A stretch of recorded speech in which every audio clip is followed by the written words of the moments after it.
Ya chicos, este tema, miren, de cicatrización, lo van a igual ver en lo que es plástica, ¿ya? Nosotros nos vamos a enfocar básicamente a lo más importante, lo más básico de lo que nosotros vamos a ver en cirugía abdominal, cirugía digestiva, ¿ya?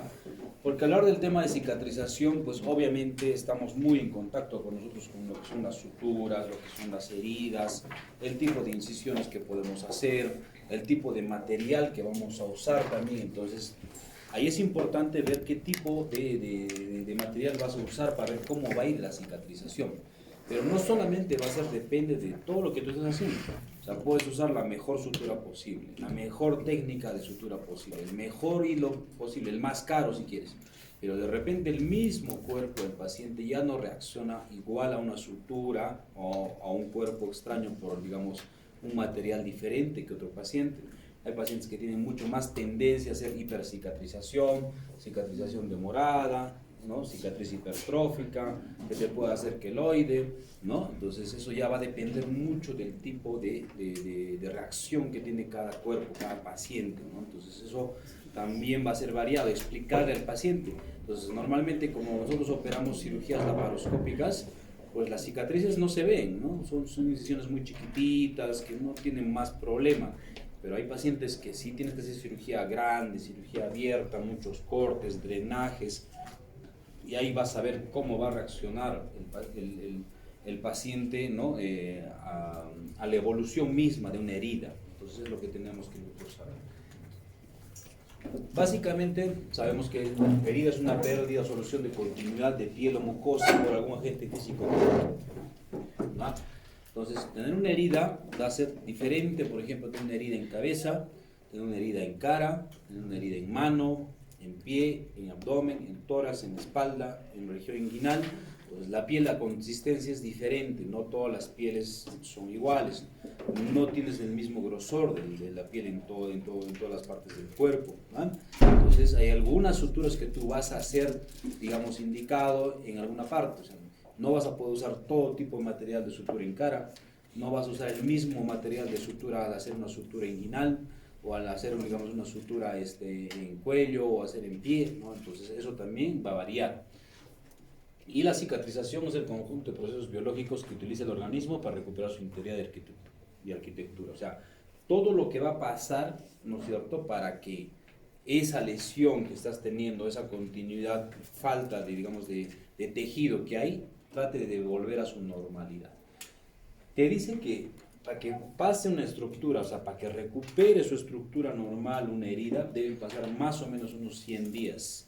O sea, son 100 días que pasa desde el inicio hasta la última fase para que más o menos recupere su contextura, su arquitectura casi normal, dependiendo obviamente de la integridad. Diferente va a ser que hagas pues una herida o que tengas una sutura en un paciente pues muy anciano, un paciente joven, un paciente pediátrico, ¿no? Entonces también la piel, la contextura, las fibras colágenos, la misma resistencia va a ser diferente en cada tipo de paciente. Entonces tienes tres fases. Acá no importa mucho esto, ¿no? O sea, ver el tipo de heridas, puedes encontrar un montón de clasificaciones, ¿no? Por abrasión, por quemadura, laceración, amputación, punzantes, cizallantes, hay un montón de clasificación de tipos de heridas que nosotros ahorita no nos importa mucho, ¿ya? Entonces, puedes tener otro, mira, cortante, por contusión, por atricción, por amputación, ¿no? Hay un montón de presentaciones de heridas. Entonces, lo que sí nos importa a nosotros es esto, ahorita en cirugía. O sea, tienes una clasificación para el tipo de herida. En cirugía son 4 tipos de heridas, ¿no?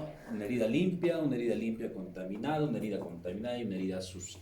Entonces, la herida limpia, ¿no? Por más contradictorio que pueda sonar o algo, también tiene un riesgo de infección.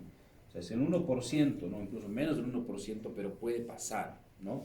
Entonces, incluso alguno de sus compañeros me preguntaba, pero cuando estás operando una hernia, ¿por qué hay tanta sobreinfección en esa zona? ¿Por qué hay hematomas o por qué se infecta? La herida de una hernia inguinal normalmente es una herida muy limpia, ¿no? No hay contenido intestinal, otra cosa. Entonces, pero puede pasar. O sea, en cualquier tipo de herida puede haber una infección, sobreinfección. dependiendo de la manipulación, dependiendo cómo has cerrado la herida y más. Entonces, para eso es importante el cambio de guantes. Seguramente están viendo todos los que están rotando que para cerrar cavidad, cerrar alguna herida, ¿no? Hay que cambiarse los guantes. Ese pequeño detallito a veces pasa para una infección de la misma herida. Herida limpia contaminada ya tienes una posibilidad de infección más alta, 8%, ¿ya? De una contaminada mucho más alta, 17% de los pacientes van a tener más infección de esa zona. Y en una herida sucia de por sí, pues ya está sucia, está todo contaminado. Entonces, un buen porcentaje, 41% de los pacientes van a tener una infección o reinfección o sobreinfección de la misma herida, ¿ya? Entonces, eso es lo que tenemos que saber. Entonces, una herida limpia pueden ser estos ejemplos y más. Entonces, por ejemplo, una hernia umbilical, pero que no esté complicada. O sea, una hernia, ¿no? Tranquila, que no hay encarcelamiento, que no hay estrangulamiento. Una hernia inguinal también no complicada. Una cirugía de mastectomía. Una cirugía de disección cervical, un quiste cervical, un lipoma cervical, ¿no? Entonces, y más ejemplos, como digo, que ustedes van a buscar, ¿ya? Para ver cómo es un tipo de herida limpia. Entonces, acá tú estás manipulando una zona que no hay, pues, normalmente mucho germen, no estás abriendo, como les dije el tubo digestivo, ¿no? Entonces, es una cirugía normalmente sin complicaciones, en algunos casos hasta casi ambulatoria, ¿no? Y el riesgo de infección es muy bajo. La herida limpia contaminada, entonces acá ya hay, pues nos estás abriendo cavidad, por ejemplo, una apendicitis no complicada, porque ya hay un proceso infeccioso, ¿no es cierto? Ya hay un proceso infeccioso en esa zona, entonces puede pasar. Una colecistectomía, estás sacando una vesícula, sea abierta, sea laparoscópica, no tan complicada, o sea, que no tenga pus, que no tenga absceso, también es una herida limpia contaminada. Nefrectomía igual, de repente por un quiste renal o un pequeño tumor renal, o una esterectomía por miomatosis, ¿no? Entonces, esto ya estás entrando a cavidad, ya estás manipulando, entonces ya es una herida que no está totalmente limpia, ¿no es cierto? Limpia contaminada, y más ejemplos que también ustedes van a buscar. Una herida contaminada, ya tienes la apendicitis complicada, perforada, gangrenada, necrosada, ¿no? Entonces, puedes tener una peritonitis por úlcera gástrica perforada, por diverticulitis perforada, tienes, por ejemplo, un trauma también puede ser, que te haya una perforación intestinal ya con peritonitis, toracotomía por empiema, pus, de repente por alguna otra causa, ¿no es cierto? O hemotoras infectados o no infectado y más, ¿no? Entonces tienes muchos más ejemplos también para encontrarte una herida contaminada. Y una herida sucia, pues ya es lo más extremo, ¿no es cierto? Entonces, cornadas de toro, vólvulo de sigmoides complicados, necrosados, resecciones o grandes resecciones intestinales por isquemia intestinal, y cualquier lesión ya por arma de fuego, por más chiquitita que sea, ya es considerada una herida sucia, ¿ya? Entonces, porque hay mucha probabilidad de sobreinfección por el mismo mecanismo que te da el arma de fuego. Y otras más que también igual van a investigar o buscar para ver cómo manejamos este tipo de patologías de heridas sucias.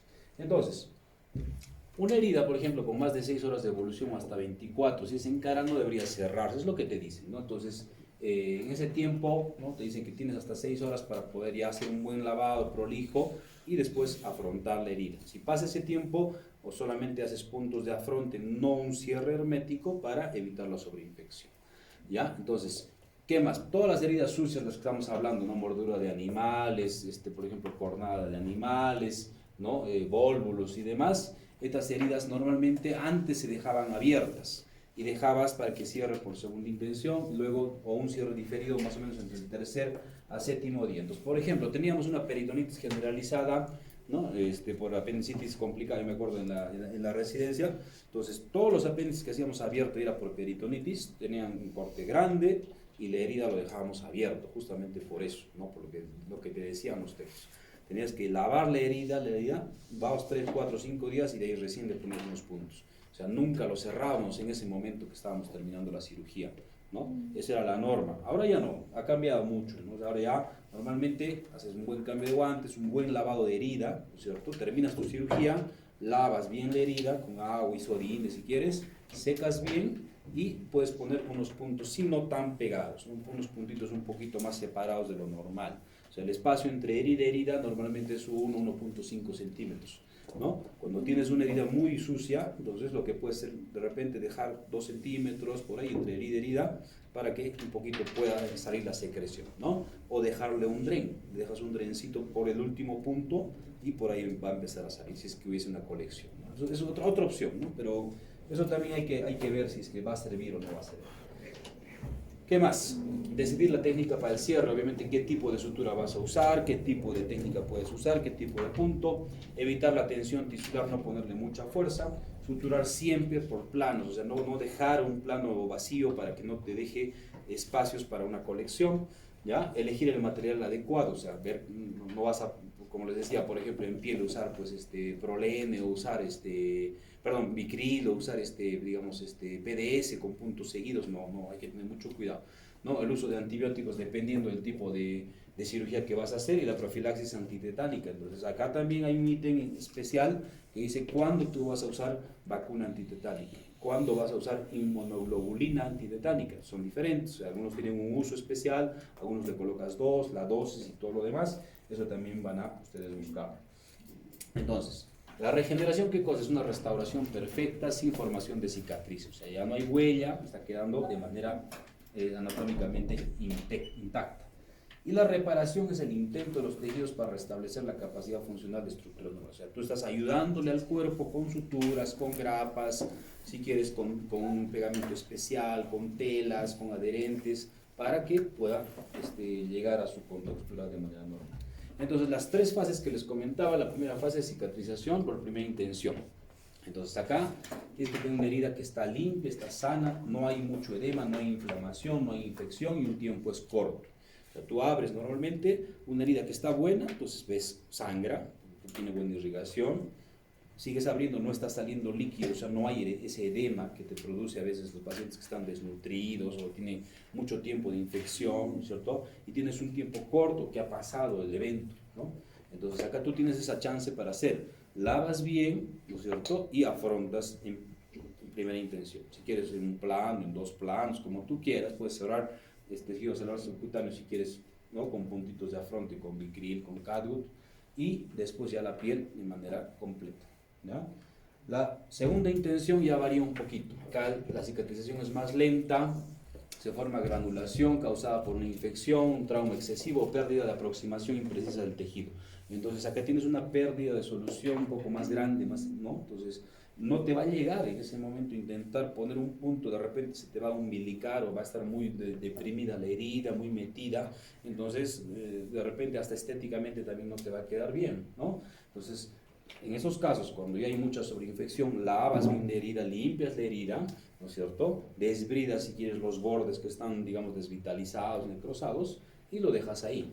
Esperas a que el tejido epitelial pueda afrontar poco a poco. Y hay muchas opciones, hay adherentes, hay Steri-Strip, hay unas banditas especiales para pegar la piel, para aproximar la piel, hay unas grapitas también especiales que te van a juntar, no van a sellar especial. Hay mucho material actualmente para poder ayudar a la cicatrización.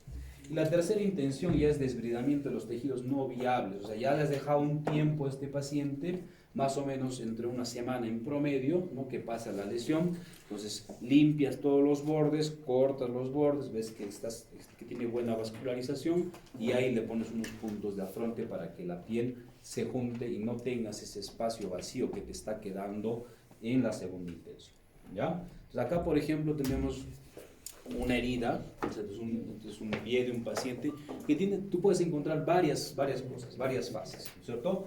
Acá tú tienes en la parte alta una piel casi sana, ¿no? Tienes una piel donde hay mucho eritema, ¿no es cierto? Que está empezando recién a la parte de la cicatrización y acá tienes zonas ya incluso de fibrosis y acá hay zonas ya donde ya la piel está ya con necrosis, ¿no es cierto? Es ya como una escara, el tejido está mucho más engrosado. Entonces, en un solo espacio puedes encontrar varias fases de la evolución de la cicatrización, de la curación de una herida, ¿no? Entonces, puede pasar esto. O por ejemplo esto, miren, este es un paciente que también nos ha llegado de Puerto Maldonado, pero era más adentro, no me acuerdo, en un pueblito. Entonces, que un paciente, acá tenía la herida, esta era la herida que estaba por acá. Que aparentemente un insecto le había picado, ¿no? Le había picado y empezado a tener toda esta lesión. Entonces, si ustedes ven, ¿no es cierto? Acá piel sana, acá ya hay una piel con eritema y todo esto es necrosis. Todo esto es necrosis y esta parte incluso también tiene otro tipo de contextura, ¿no? Entonces, este paciente hizo una necrosis muy, muy extensa, incluso hizo después problemas vascular, no tenía circulación, no hizo una insuficiencia vascular y terminó el paciente con amputación, ¿no? Entonces, por una pequeña herida que podía de repente solucionarse, pero tenía mucho tiempo de enfermedad, ¿no? Ya tenía días y días, se había dejado descuidado el paciente, entonces también no reacciona el cuerpo de manera normal, como les decía, a un tipo de infección, a un tipo de herida es diferente en cada tipo de paciente. ¿Ya? Bueno, en esta fase, nosotros la fase 1 es la respuesta inflamatoria del 1 al 5 días, ¿no? Acá hay migración de leucocitos, hay mucho edema, ya el dolor, fiebre, enrojecimiento de la zona, los macrófagos fagocitan los residuos circulantes, las células basales cierran la herida, y en esta primera parte no se recupera la fuerza de tensión. Entonces es la fase donde tenemos que cuidar que la herida no se abra. Entonces, ahí vienen los cuidados del paciente, ¿no? De que no haga mucho esfuerzo, ¿no? De que siempre la herida esté limpia, esté seca, esté cubierta. Es una herida muy grande, el paciente tiene que fajarse para evitar de que se abran los puntos de este paciente. Entonces, esta fase es un poquito de cuidado de la recuperación para que el paciente no tenga una dehiscencia de la herida. En la segunda fase ya hay migración y proliferación, que es hasta la segunda semana de enfermedad, más o menos. No, acá ya hay más formación de colágeno, el depósito ya está más o menos desde el quinto día para adelante, hay más actividad celular, los linfáticos se recanalizan, los pequeños vasos sanguíneos también empiezan a formar pequeñas yemitas, granulaciones, y empieza la interconexión, ¿no es cierto?, en la parte interna de la misma herida. Entonces acá ya hay un poquito más de fuerza, entonces ya es menos probable de que la herida que ya está aproximada se pueda abrir, porque ya empieza ya la misma migración y proliferación. Y en la fase 3 la remodelación es más o menos desde la segunda semana hasta que complete todo el tiempo.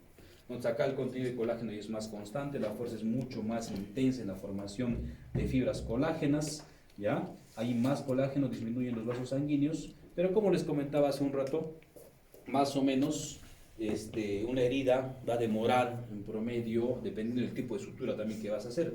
Si vas a hacer una sutura en un plano, 2 planos, 3 planos, si va a ser muy profundo y demás, va a variar, pero hasta que vuelva a su estado inicial, en algunos textos te dicen hasta que es un año, o sea, un año recién tiene que pasar para que la contextura tenga la misma consistencia de antes de la cirugía o antes de la sutura, antes de la herida, para que recién tenga esa misma fuerza tensa. Es importante que ustedes que están viendo, están entrando a sala recién, agarren las suturas, vean, ¿ya? Vean el tipo de sutura que van a manejar en un paciente. O sea, en traumatología es diferente el tipo de suturas, ¿ya? Usan hasta suturas más gruesas, usan el acero. En cirugía vascular es totalmente lo contrario, no usan suturas muy delgaditas, no usan prolenes 6, 7 ceros, 8 ceros, ya es otro tipo de sutura. En cirugía plástica igual, usas un nylon muy delgado, ¿no? 5 o 6 ceros. En cirugía abdominal usamos bicril, usamos nylon de otro tipo de contextura también, dependiendo del tipo de sutura que vamos a manejar. Entonces lean, ¿no? Vean cómo es más o menos una sutura. Tienes que ver las características. Básicamente lo que tienes que ver es, ¿no es cierto?, el tipo de hilo, que si es hilo absorbible o no absorbible, ¿ya? El metraje que tiene, ¿no es cierto?, la contextura que va a tener, el tipo de aguja que va a tener, si es redonda, si es cortante, ¿ya? El tamaño que vas a tener también, ¿ya? Y la contextura del diámetro de la sutura, como les dije. Entonces, ¿esto para qué vamos a manejarlo?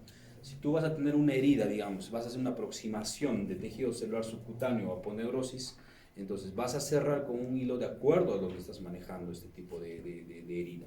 Si tú vas a usar un hilo, por ejemplo, 3 ceros para aproximar al tejido celular subcutáneo, tienes que darle un número de nudos más del número que estás usando.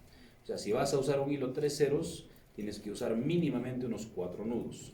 Si vas a usar un hilo que es 5 ceros, mínimamente tienes que hacer 6 nudos, ¿ya? O sea, eso es así lo que te manda, ¿no es cierto?, para que evites de que haya una dehiscencia de sutura, o sea, se te abra la sutura que estás haciendo, ¿no? O sea, acá, ¿no?, igualito es un nylon, ¿no es cierto?, sutura cortante, el tamaño de la aguja, que puedes tener agujas desde 15, que es la más chiquita, ¿no es cierto? 15, 20, 30, 35, 40, ¿no? Incluso ya unas agujas son unas agujas más grandes, ¿ya? 3 ceros, ¿no es cierto? El tipo de grosor del hilo que estás manejando, o puedes tener 3 ceros, hasta 10 ceros se usa en oftalmología, ¿ya? Después del 3 0 viene 2 ceros para abajo, luego viene el 1 y luego viene el 0, ¿no? Entonces que es el más grueso, es el 0, ¿ya? Entonces el nylon, ¿cierto? ¿Qué tipo? Que es un monofilamento, o sea que tiene una sola hebra, ¿no? O sea, todo eso tenemos que recordar y repasar. Si es que no lo saben, hay que ver. Y ver esto, ¿no? ¿Qué tipo de suturas vamos a tener? Si son suturas absorbibles o no absorbibles. ¿Cuál es la mejor sutura para nosotros en cirugía digestiva?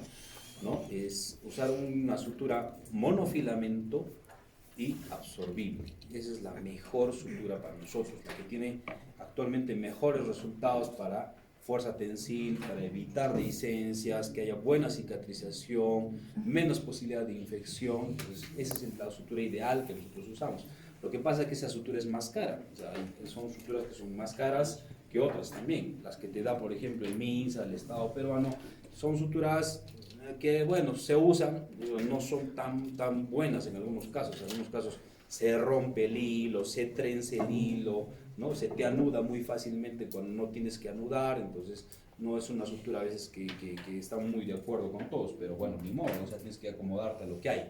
Entonces en estas, por ejemplo, no absorbibles, pues ¿qué tienes? No, tienes la seda, tienes el lino, el poliéster, el polipropileno, el mismo nylon, ¿no? Lo más frecuente.